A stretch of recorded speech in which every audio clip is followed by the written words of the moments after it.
This program is brought to you by Pussy Magnets. Put a midge on your friend with a pussy magnet. Welcome, my lovely lumps. Or should I say lovely labs? I'm so thrilled to have you here in the Labia Lounge to yarn about all things sexuality, womanhood, holistic health, and everything in between. Your legs. Can never help myself. Anyway, we're going to have vag loads of real chats with real people about real shit. So buckle up. You're about to receive the sex ed that you never had and have a bloody good laugh while you're at it. Before we get stuck in, I'd like to respectfully acknowledge the traditional custodians of the land on which I'm recording this, the Menang people. It's an absolute privilege to be living and creating dope podcast content on Noongar country, and I pay respect to their elders past, present, and emerging. Now, if you're all ready, let's flap and do this. Oh God, is there such thing as too many vagina jokes in the one intro? Whatever, I'm leaving it in. It's my podcast. Don't panic, you're not broken. Your sex education was a piece of shit. Get your flaps out and pull up the couch. It's the Labia Lounge.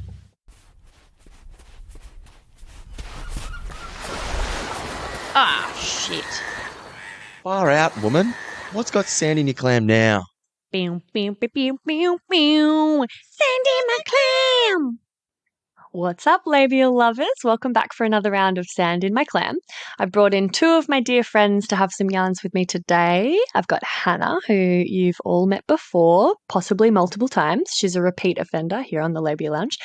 And Holly, who's making her debut appearance on the show. So welcome, you two. Hi. Hello. Great to be here.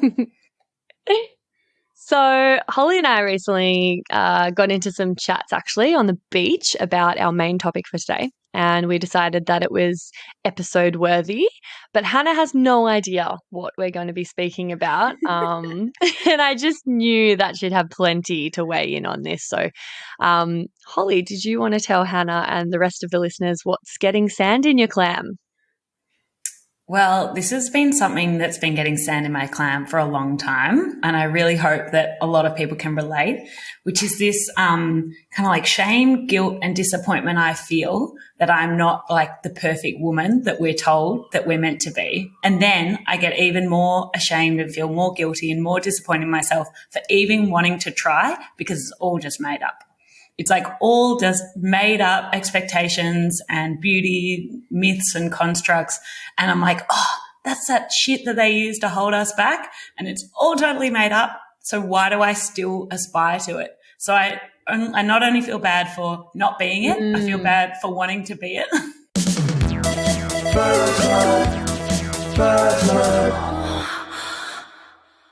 Yeah. And it's just like, cool, now I'm just mad at myself twice.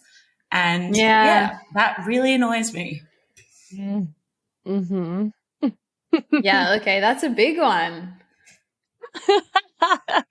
Totally. And I think the initial thing that Holly and I were talking about that got us onto this was around feeling like we were being bad feminists for caring about the way we look or wanting to feel attractive, and just these sorts of things that, like, you know, on one hand we're told we have to be sexy and attractive and adhere to these beauty standards, and on the other hand we're like, fuck that, I'm a feminist, I don't need to adhere to that, that's all made up and bullshit and it's a construct and I'm gorgeous just the way I am.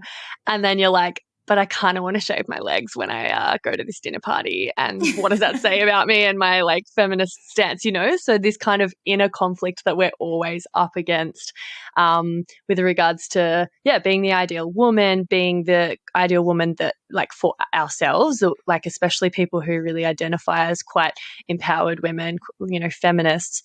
I feel like we even have more pressure that we put on ourselves based around this. Do you kind of feel a bit like that? I mean, I think this is a really tricky one because I totally understand where you're coming from. I feel like this sometimes too. But I think it's hard because I think even in the absence of a patriarchal society, let's say we all lived in this wonderful society where like gender kind of didn't exist and there was no patriarchy and we all did what we wanted. people would still feel really good when others perceive them as attractive, because I think that's just human nature, especially for, people who are sexual. They want to be perceived as attractive by the people that they're attracted to. I think that's pretty normal. I think that where it becomes a problem is, like you're saying, in this patriarchal system that we're in, when your attractiveness, according to a very strict set of conventional beauty standards, becomes what defines your worth as a person. And I think that's where it's hard, because, like, on one hand, you want to feel, good in your body and awesome with how you're expressing your gender. But on the other hand, it's obviously a slippery slope to be like, am I looking like this because it makes me feel good? Or am I shaving my legs because I know that if I go to the dinner party without shaved legs, then those 3 guys are going to talk about me afterwards.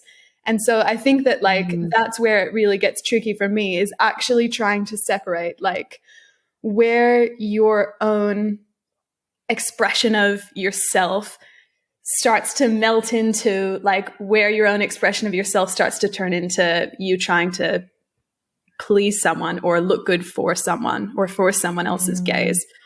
That's exactly right. And just to take your leg shaving example, Freya, I feel like, we're so surrounded and engulfed in these gendered beauty standards that I don't know if I feel better when I shave my legs because I want to, or because I feel that the way that I'm treated or the way that women are treated when they do that makes me feel good about myself, validated, that I get this approval or that I'm being, performing the woman role, and that feels good. And is it a people pleasing thing? Is it an approval seeking thing? Or is it actually what I would want?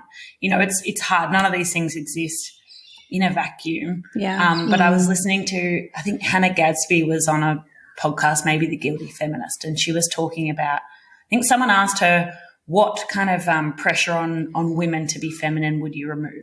Would you, if you could, wave a magic wand and remove anything? And it was would you remove high heels or makeup or shaving legs or something like that?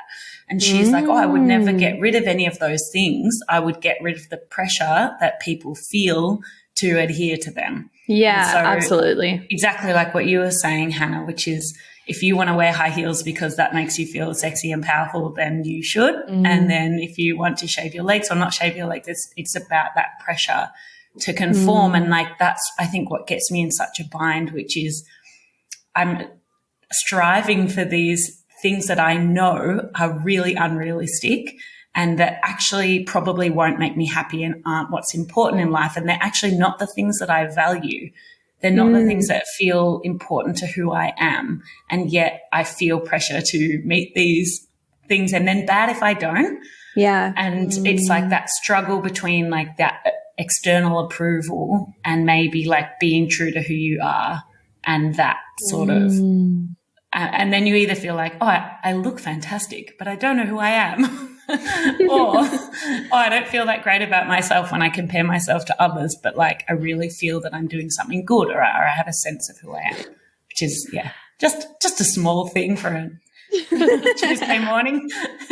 And it's so that's I love that, taking what would it actually be like if we took away the pressure to adhere to the beauty standards, because it is this constantly sort of confusing thing trying to figure out if a really common one that I hear from lots of clients is so I remove all my pubic hair, but it's not because of what I think my partners are going to think or whatever. I just like the feel of it. I just prefer it. And that's awesome, cool. When I think about why I do things such as maybe hair removal, I don't even bother anymore. I got my whole fucking body lasered to bajingos when I was 18. That was definitely not because I just preferred it. That was because I was so self-conscious. But yeah, it's so tricky to actually disentangle whether you would genuinely, if you removed the pressure to look a certain way and, the meaning behind, whether this was feminine, whether it was attractive, whether it was sexy, if you just got rid of all of that, it would it would be so interesting to see what people actually preferred for themselves for, I guess, practical reasons, or maybe just because it made them feel sensual or whatever.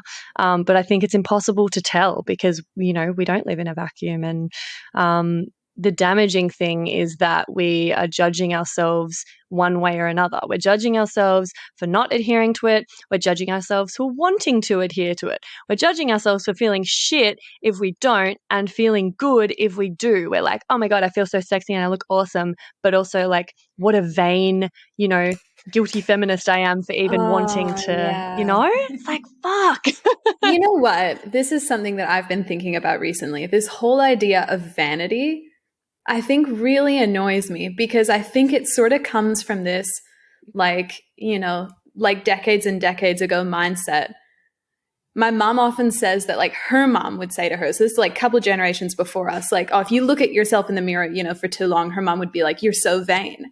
And there's this fear of like, on one hand, you have this extreme pressure to conform, to be like the woman. And then on the other hand, like, well, I hope you don't care too much about it because then you're vain. And it's so weird because like, why is being vain a sin? Everyone cares about themselves on some level. Like, I think it's just this incredibly impossible thing to navigate where on one hand, we're being asked by the patriarchy to look like this ideal. And then on the other hand, you have to do it without caring too much or being too stressed about it or being too self-obsessed because then you're vain. So it's like you just can't win. Like vanity is just, it's such bullshit. It's so like that whore Madonna complex, right? Like, absolutely. I think they tie in together because a woman, and we call it vanity because like that's a bad thing to be. Like you shouldn't be vain. But another way of looking at it, and I've read around like people being sometimes like taking a selfie or like looking at yourself in the mirror can be a like empowering act, and you can be like, yeah, I look really good.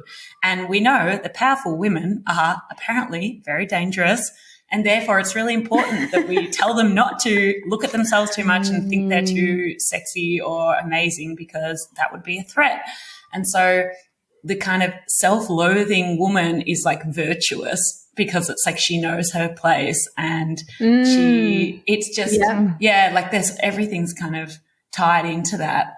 And I found this quote earlier that was from Georgia O'Keeffe, who was an American painter, and she was talking about kind of criticism and flattery kind of in general, but I think it really applies to this like body image idea, which is that where is it? I have already settled it for myself, so flattery and criticism go down the same drain and I am quite free. And it's like that kind of idea of like neutrality. And I'm trying to work on this myself, which is when you have a day where you like look amazing, it's really tempting to be like, oh, damn, like I look fantastic. Or look at me, like you just said, Frey, like applauding ourselves when we meet that standard. And we do it on social media all the time. We post pictures when we feel our best, look our best, like meet that standard. And then we feel really good about ourselves. And then the flip side is if you feel good about yourselves on those days, what do you feel when you don't look like that, feel like that, achieve those goals? You feel bad about yourself.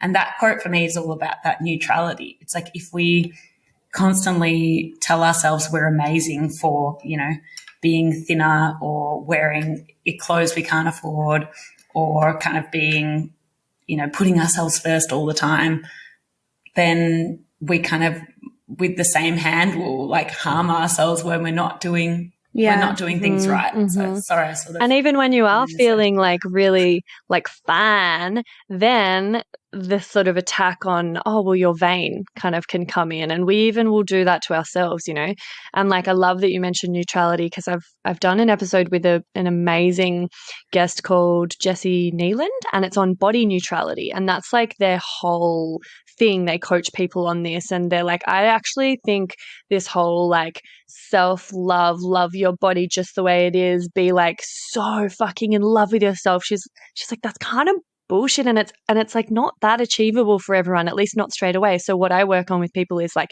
achieving neutrality as like a stepping stone, or even maybe that's just the final resting place that we get to, and that is okay.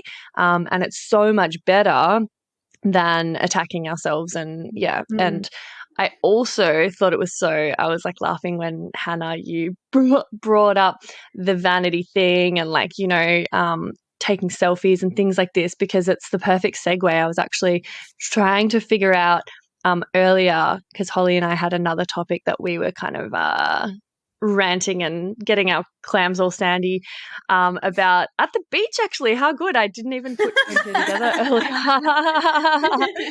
And we were fishing. Yeah.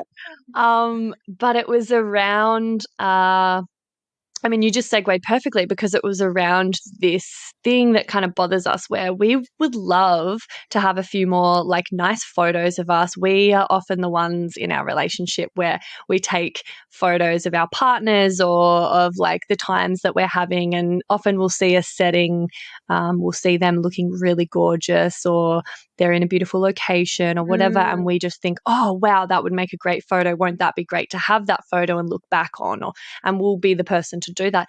However, we feel really uncomfortable and a bit gross if we ask someone to take a photo of us, as though we're being vain. We're being like, too kind of, I guess, falling into that category of like the overly self-obsessed influencer that takes like thousands of selfies and has like the full Instagram boyfriend that has to like be constantly on the other side of the lens to document every single waking moment.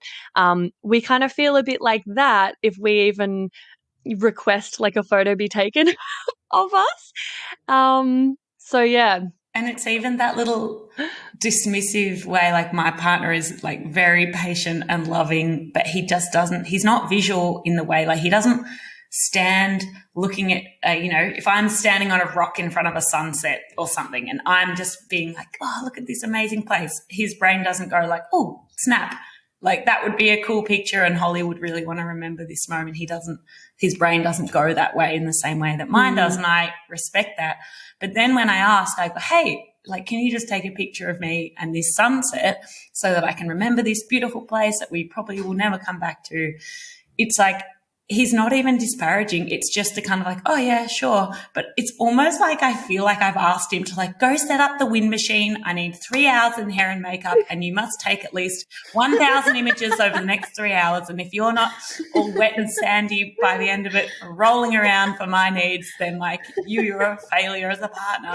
And that's the guilt that I feel. And it's like, I actually and we talked about this as well, Freya, which is that, often if I am asking someone like, oh, could you take a quick picture of me? I feel good in that moment. I feel confident in that moment. It's like a moment I want to remember. And, like we said before, not all days you feel like that about yourself. And so for me, that's like, okay, I want to capture this feeling or this place or this moment. And then, to have all of that doubt creep in just because of your asking.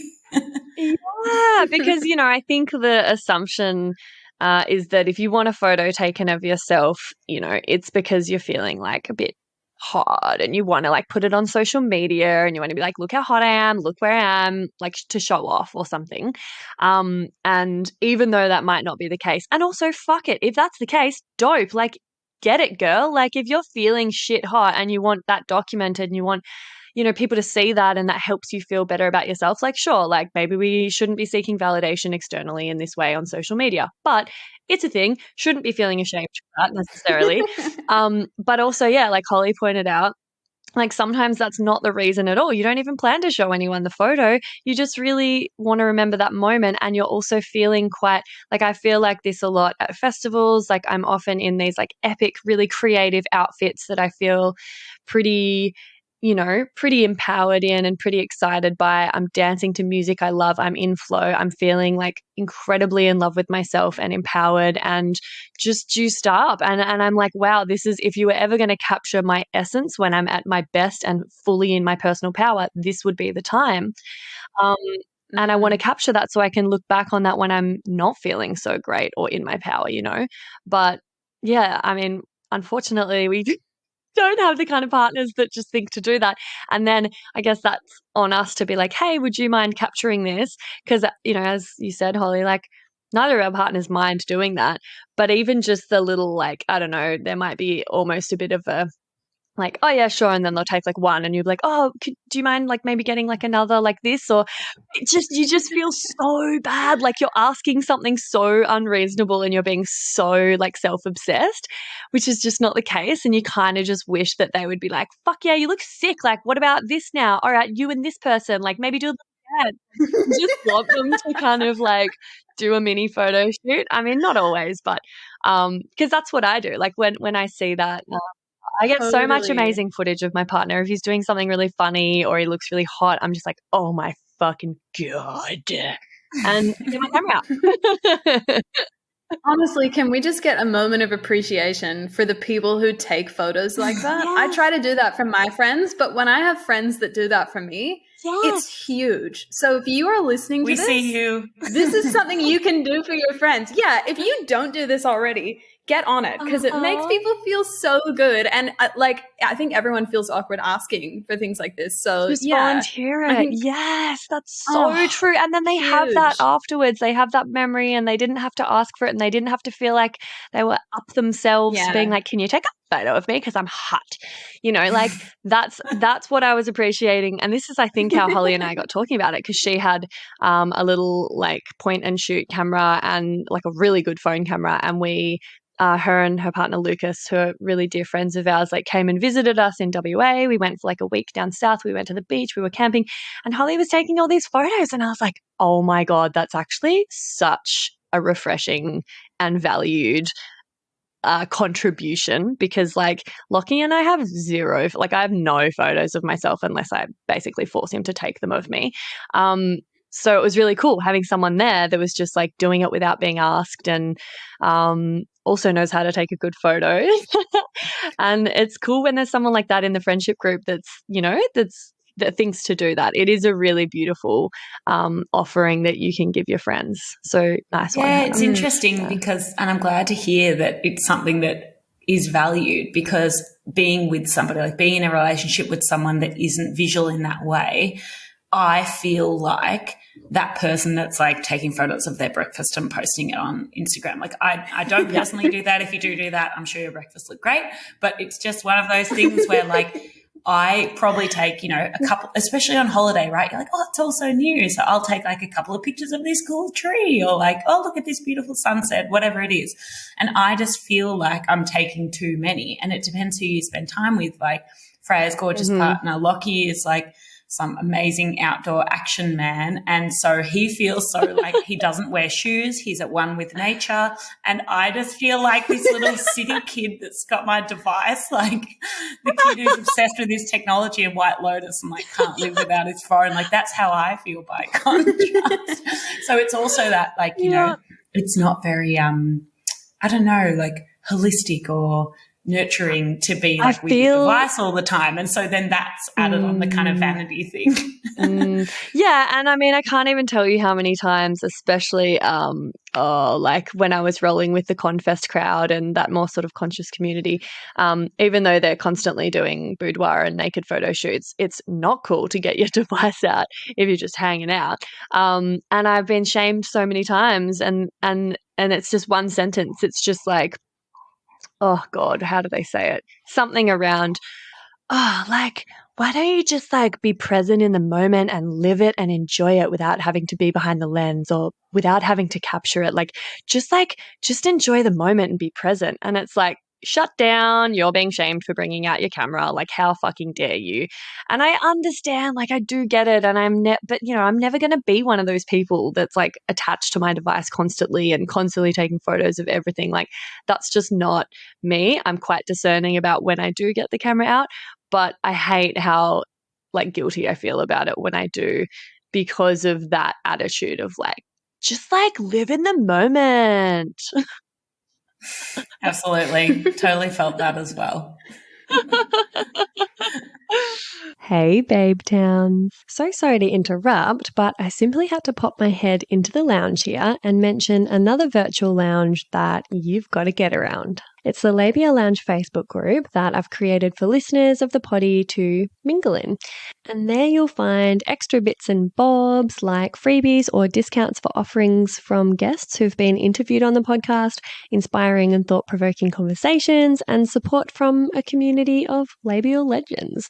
I also have an account on the fab new app Sunroom, which is a platform created by women for women and non-binary folk, and where there's no shadow banning or censorship of sex-positive content, unlike with the other platforms that I'm on. So you can hit up my Sunroom for extra content and real and raw life updates, because I'll be sharing on there from now on all of the stuff that I can't post anywhere else. My vision for both of these is that they become really supportive, educational, and hilarious resources for you to have more access to me and a safe space to ask questions that you can't ask anywhere else. So head over to the links in the show notes and I'll hopefully see you in there. And now, back to the episode. I just want to take it back because I feel like I had some things to say about what we're talking about before all this camera stuff. Yeah. So if we can just rewind for a second. Oh, totally. I think it was something that you had said, Holly. And it's reminded me of this really great, like, practical exercise that I thought like I'd bring up that I found really helpful that people like can try if they are listening to this and they want to try. I don't remember exactly what you said, Holly, but it was about, you were saying, let's say one day you're feeling really great, you're looking awesome, you get your great friend to take pictures of you.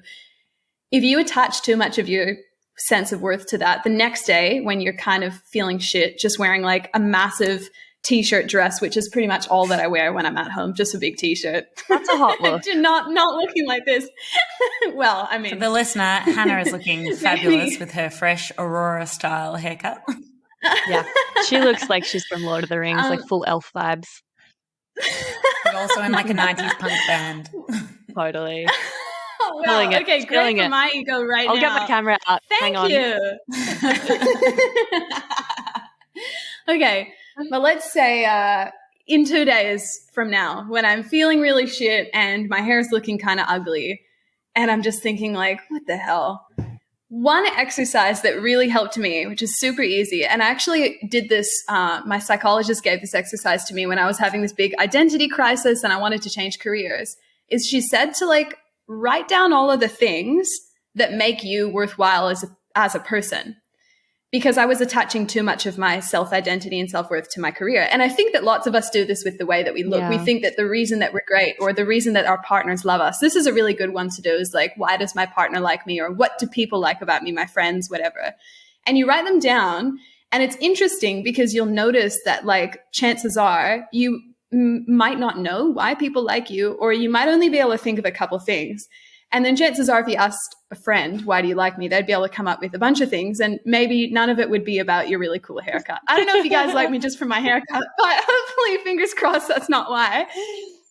And it's also cool to try putting them in a pie chart. Like, is 50% of the reason why I'm great what I look like? Is that how I view myself? Is that how other people view myself? And it helps you to kind of reframe that so that, maybe you feel awesome when you look great. But in reality, that's only 5% of what makes me who I am. The other things are that, maybe I'm really caring, or maybe I'm really creative, or maybe I'm a great conversationalist. Maybe I'm really supportive to my friends when they need it. Maybe I have a great sense of humor. And if you write all those things down, I think it sort of helps to fill that picture out a little bit. So on the days when your hair looks ugly and you're kind of hungover and you're really tired, then it doesn't really matter because you still actually have all these other great qualities. And it's interesting, I think, especially when you look at this through the lens of like some of those really specific beauty standards, like shaving your legs. So let's say you didn't want to go to this dinner party unless you shave your legs. That's actually quite a crazy proposition, because what you're suggesting is that whether or not your legs are shaved is one of the most important things about you. And I don't know about you guys, but I wouldn't want people to be like, Hannah, her legs were never, I don't shave my legs, but her legs were never shaved. And so thus, we never developed a good relationship. Or like, Holly, her legs were always pristine and that's why I keep her around as a friend. I don't know if you shave your legs, Holly, but it's really weird to think about it that way. So yeah, I found that really helpful. Maybe, people listening might want to try it because it makes you question some of these things like, oh, that's really weird. Yeah, you go. Yeah. No, go I ahead. think that is so spot on. And also, even for me, it's like in my self-talk, like if you are going to give yourself a compliment or give yourself like, you know, I wouldn't suggest giving yourself any put downs, but if you're in that headspace, it's like, okay, well, what else can I say about myself in this moment? So if you're determined to be like, my hair is just totally unmanageable and it's awful and it's the worst feature about me, whatever it is, you can also be like, but how good was it that, you know, I called my grandfather last night and that I'm actually a bit tired and I haven't had time to do my hair because I am so passionate about my job and I've been working a lot. And, you know, like I did the shopping even though it was 9 p.m. because my partner had had a hard day. And then you're like, oh, okay, like all the reasons that you're a good person or the things that you've done well that has meant that maybe this small thing is not so good. It's like I think we often compare ourselves to people whose job it is to look a particular way or fulfill a particular role. It's like, well, how does this woman, you know, run a successful business and she seems to look amazing and she's, you know, boss bitch smashing through all the glass ceilings. And it's like, oh, well, you know, sometimes there can be difficulties with the relationship or there might be someone helping out with kids at home or like there's all these reasons that people are able to be great in their different ways and you know maybe that's why your hair can't be perfect every day or Yeah, totally. I totally agree with that. And I think that, you know, probably everyone's heard this is like, especially with social media, you're comparing your everyday to someone's best moment. So like that moment where they're at the festival and they look awesome and they're feeling great and they take a picture. And then it's just you sort of at like 9 p.m. You're pretty tired. You're like wearing your PJs. Of course, you're not going to look as good as they are. Well, I mean, you know, of course you're not going to because like no one's going to be like peaking while they're scrolling on social media, really. And I think like the bigger issue is just like we said earlier that we attach so much of our self-worth and self-esteem and confidence to, I guess, how we look and how we're perceived by others. And these kind of things that don't actually have any weight with regards to like whether we're good people or we're intelligent or we're passionate about our job or we're leading meaningful lives. And it just takes so much of our brain space. And I think that's like, you know, Holly mentioning like it kind of serves the patriarchy to keep us really distracted and conflicted about this and sort of waste a lot of our energy on trying to look hot and feel good about ourselves. And I also wanted to mention that something that really bothers me is because we're so harsh on ourselves and we have these really high expectations. We put a lot of pressure on ourselves and we're basing it on completely unrealistic ideals and standards. That kind of level of harsh judgment on ourselves actually often sort of gets reflected out onto other women. And when we're judging ourselves for not being, you know, I'm just going to sidestep all of the beauty stuff because we've already covered that on this podcast, but like judging ourselves for not being like a good feminist because we're worried that we care too much about our appearance or that, you know, whatever. We often will see someone else and be like, oh, they're, you know, and I'll just speak for myself. Like in the past, and it's usually, I don't just like look at people and judge them. It's usually if they're like fighting a feminist agenda. And then I'll like look at that and be like, oh, they're like saying all this feminist stuff, but then they've also got like fake boobs and fake tan and all this stuff. So like that doesn't compute in my mind. And like nowadays I don't really think that way. It obviously these things cross my mind, but I really hate how we judge one another because like one person's version of like being a feminist is different to the other person's version. So I feel like the continuous like competition with other women, the continuous judging of ourselves and of other women, like that is all just like the more mechanisms for like, fucking with us, to put it really inarticulately. Yeah. And it serves a purpose that, you know, patriarchal systems, these expectations on women, like it's about policing womanhood and policing our place and where we should be in the world. And then it's so ingrained that we police ourselves and each other. Like we use the words that the patriarchy has taught us to tear other women down. And it's the classic divide and conquer, right? Like if women are too busy, like starving ourselves and tearing other women down, we won't be interested in like, oh, I don't know, equality or getting paid properly or doing all the things that men can do or men have been able to do. And yeah, I think that's so interesting. And I notice for me, like when I'm the most judgmental of myself is always the time when I'm the most judgmental of others. And when I'm giving myself more of a break, like, and being, you know, feeling more secure, I don't notice like or compare myself to other women positively and negatively, because it can be like I'm not as, you know, I'm not achieving as much as that person I went to school with, but it can also be, oh, is that all that person I went to school with has achieved? You know, it can be this better than or less than, and both of those things aren't helpful. Totally. You just articulated what I was trying to say so much better than I could. This is why I get you two on. I feel like I'm just in like massive brain fart mode today.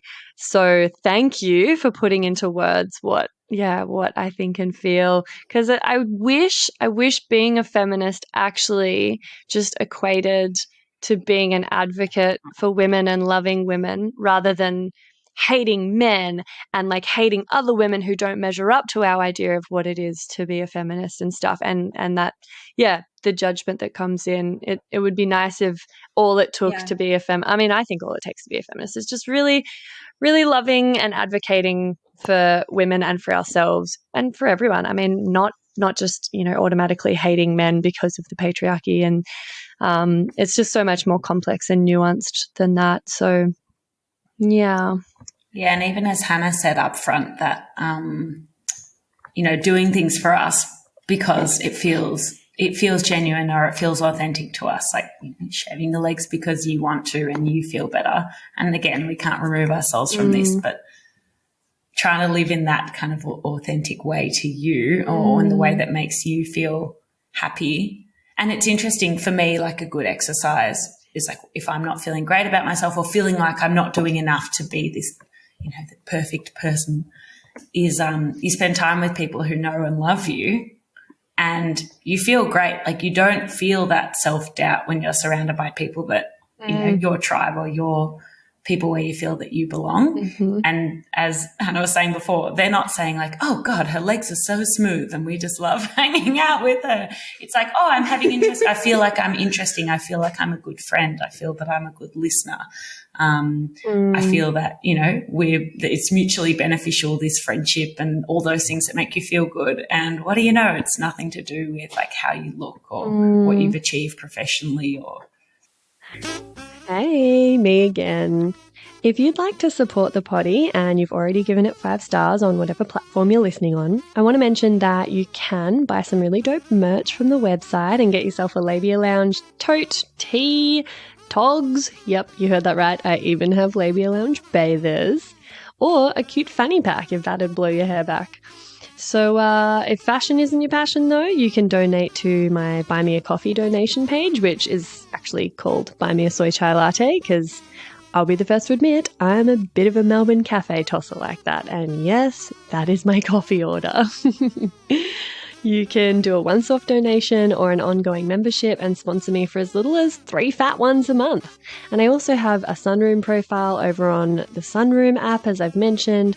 And I also offer one-on-one coaching and online courses that'll help you level up your sex life and relationship with yourself and others in a really big way. So every bit helps, because it ain't cheap to put out a sweet podcast into the world every week out of my own pocket. So I will be undyingly grateful if you support me and my biz financially in any of these ways. And if you like, I'll even give you a mental BJ with my mind from the lounge itself. Saucy. And I'll pop the links in the show notes. Thank you. Later. Yeah, beautiful. Well said. Well, does anyone else have anything to add on this topic before we wrap up? I think I have one more tiny thing to add, which is kind of what you were saying at the start, Holly, about how maybe you feel like this and then you're like, oh, well, now I'm a shit feminist because I thought about my legs, so I guess I'm a shit feminist. And there's this idea in meditation, which I feel like is applicable here. And also I think like it's in psychology as well, is like, it's often not the initial thought that you have that's the problem. It's like all of the feelings that you start attaching to that thought and all of the thoughts that come after it. So, like we all have been born and raised in this patriarchal system. All of us are going to think at one point or another, oh, maybe I should shave my legs. Even me, like I love not shaving my legs. And sometimes I look at them and I'm like, do they look bad? And I think we're all going to think things like that. Our brains just come up with like thousands of thoughts a day. But like, it doesn't mean anything about you. It's just a thought that came up in your brain. It doesn't mean that you're a shit feminist. It doesn't mean like, that you don't like yourself or whatever. And so like, cut yourself some slack, people. Like, it's okay to like kind of feel shit sometimes. And it's great to critically assess whether the standards that you have for yourself are coming from inside or from someone outside. But I also think that, like it doesn't make you any less of a feminist to like have doubts sometimes, because everyone has doubts, and that's why we have to like get together in little calls like this and chat about it and be like, oh, I was feeling really bad about this. Me too. Because like everyone thinks this stuff sometimes. So like I don't think it makes us a bad feminist. Absolutely. And like something that just came up that's like the perfect example of just how, I guess, like ever present and insidious it is. Like we have grown up in a patriarchy. We can't change that. We can't change the little voices and thoughts. Hannah, you're talking about your legs. You're like, do they look bad? And in my head, I'm like, oh no, you've got like blonde hair. Your leg hair's really fine. It's so chill. It looks fine. Mine though, mine would look fucked because I've got black, thick, curly hair and like 3 hairs coming out of one paw. And if I hadn't have gotten it all lasered when I was young, and like it's growing back now and I just let it grow and it's like patchy and hairy and funny. But I do think like just that automatic thought that popped into my head of like, oh no, you can have hairy legs because yours are blonde and it's chill. Whereas like for me, that would be different. I have this different standard. And yeah, it's the perfect example of how we're never fully free of this. I mean, maybe some people have achieved that. That would be incredible. And I intend to, but I don't think that I'm any less of a feminist for having those thoughts, because I don't act on them and I don't put any stock in them. And even if I did, like that would be okay. Yeah. And, it's just reminding ourselves like we are under such an insane amount of pressure to just somehow strike a balance between, being the perfect amounts of all of these contradicting things. Like we got to be sexy, but not be a slut. We've got to be a good girl, but not a prude or frigid. We got to be like feminist, but not like an angry feminist, and be confident, but not like loud and bossy. So like, we're up against these expectations that leave us feeling, simultaneously like we're too much and like we're not enough. And that's massive. We're constantly battling that. And so just remember that and be kind to yourself.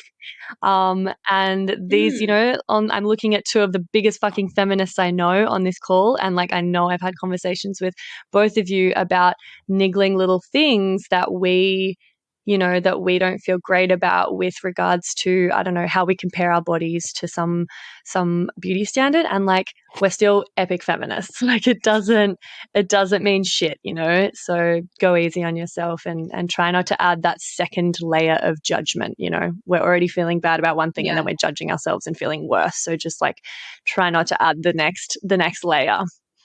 Yeah, I think that's it. Yeah. And there's, maybe just as a final thing that popped into my mind was there's like one of the opening scenes in the series Fleabag is the 2 sisters, they go to a feminist lecture and the lecturer asks, which of you would trade 5 years of your life for the so-called perfect body? And the subtext is that no one's meant to raise their hand, but Fleabag and her sister both immediately shoot their hands in the air. And that just, for me, I was like, that's what's happening in my brain. So 98 out of 100 people in that theater were like, obviously that is a ridiculous proposition. And that's like the 98 thoughts that are like, for all of these reasons, you understand the patriarchy. Like, why would you give up time with your loved ones, being happy, experiencing life for something that's totally bullshit? But there's 2 little like Fleabag thoughts in my brain that go like, yes. And like, I think that's what it's like. Like if we live in this society where we're constantly bombarded with these thoughts, like these are like intrusive thoughts. Like we shouldn't judge ourselves for you know, the little neurons in our brain shooting their hands up being like, oh, I would love to. I would love to conform to that ideal. And then the 98 remaining being like, but probably that's not what is going to make you happy. Yeah. Yeah. That is so good. Such a good thing to end on. That's an awesome, yeah. Fuck yeah. Oh, thank you, you two. Really appreciate your time and jumping on for these sorts of chats, and just like love the way your brains work and love everything that you, and you're just so articulate. Oh my God. I'm having such an off day, and even on my best days, I definitely can't articulate things as well as both of you. Like, I kind of want to make this a regular thing where I get you guys on to just like, I'll be like, cool, I've got an idea. I want to talk about this. Can you just make it sound smart? Like, I would love to set up that kind of arrangement. Warped, because you do. You sound great and you sound really articulate. You bring all these like complicated ideas and distill them into something like simple and accessible. And that's why you're making such a creative and fantastic podcast. Oh, thanks, babe. Yeah, I agree. Yeah. I mean, yeah, I do okay. It's like frustrating when my brain's like, I want to get across this. And then when I record, it's just like, blah, blah, blah, blah, blah. But anyway, that's part of it. I'm human, and this podcast was always going to be pretty real and raw. So I'm happy to just like own that. And yeah, thank you so much, guys. Bye. Thanks for having us. Bye. And that's it, darling hearts. Thank you for stopping by the Labia Lounge. Your bum groove in the couch will be right where you left it, just waiting for you to sink back in for some more double L action next time. And in the meantime, if you'd be a dear and subscribe, share this episode, or leave a review on iTunes, then you can pat yourself on the snatch, because that, my dear, is a downright act of sex-positive feminist activism. And you'd be supporting my vision to educate, empower, demystify, and destigmatize with this here podcast. Also, I'm always open to feedback, topic ideas that you'd love to hear covered, or guest suggestions. So feel free to get in touch via my website at freyagraph.com, or say hey over on Insta. My handle is Freya_graph_YMT, and I seriously hope you're following me on there, because damn, we have fun. Anyway, later labial legends. I'll see you next time.